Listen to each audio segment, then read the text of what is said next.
প্রিয় অংশগ্রহণকারী, জাতীয় বিশ্ববিদ্যালয় প্রণীত আইসিটি বিষয়ক অনলাইন কোর্সে আপনাকে স্বাগত। এই লেসনের মাধ্যমে আমরা মেশিন লার্নিং কী তা ব্যাখ্যা করতে পারব, মেশিন লার্নিংয়ের পদ্ধতিগুলো বর্ণনা করতে পারব এবং মেশিন লার্নিংয়ের উদাহরণ দিতে পারব।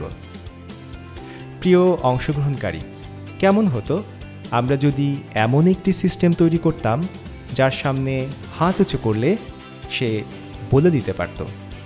চলুন তবে তৈরি করা যাক। এর জন্য আমরা গুগলে টিচাবল মেশিন লিখে সার্চ দিব।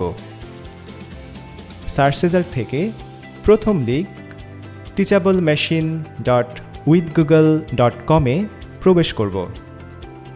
এরপর get started, image project, standard image মডেলে ক্লিক করব।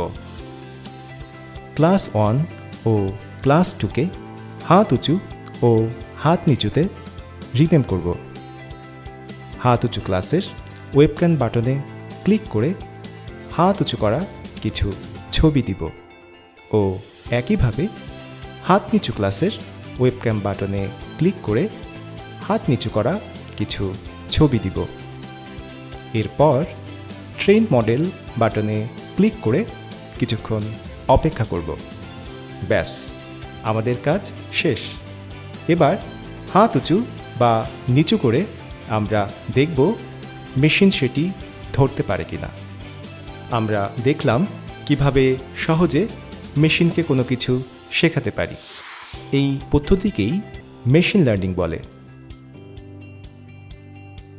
মেশিন লার্নিং হলো এমন একটি প্রক্রিয়া যেখানে মেশিন ডেটা থেকে শিখে এবং অভিজ্ঞতা লাভের মাধ্যমে কর্মক্ষমতা উন্নত করে। মেশিন লার্নিংকে কয়েকটি পদ্ধতিতে ভাগ করা যায়, যেমন সুপারভাইজ লার্নিং।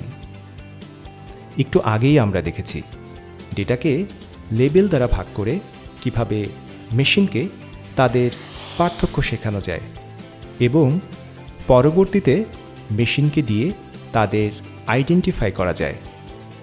মেশিন লার্নিংয়ের এই পদ্ধতিকে সুপারভাইজড লার্নিং বলা হয়, যেমন ইমেল স্প্যাম শনাক্তকরণ, ছবি শ্রেণীবিভাগ, রোগ নির্ণয়, আর্থিক লেনদেনের জালিয়াতি শনাক্তকরণ ইত্যাদি। Unsupervised learning. আনসুপারভাইজড লার্নিং হলো এমন একটি প্রক্রিয়া যেখানে মেশিন কোনো পূর্বনির্ধারিত লেবেল বা সঠিক উত্তর ছাড়াই নিজ থেকে ডেটার মধ্যেকার প্যাটার্ন বা কাঠামো খুঁজে বের করে, যেমন মার্কেট সেগমেন্টেশন, অনলাইন শপিংয়ে পণ্য সুপারিশ, ডেটার অস্বাভাবিকতা শনাক্তকরণ ইত্যাদি।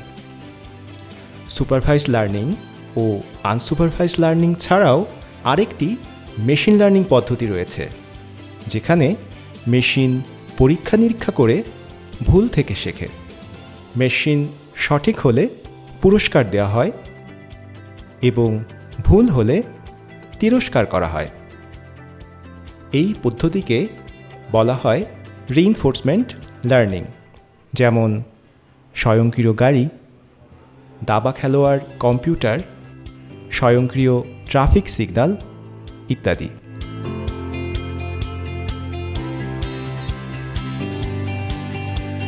প্রিয় অংশগ্রহণকারী, এই লেসনের মাধ্যমে আমরা শিখলাম মেশিন লার্নিং কী, এটি কিভাবে কাজ করে, এর শ্রেণীবিভাগ ও উদাহরণ। সবাইকে অনেক ধন্যবাদ।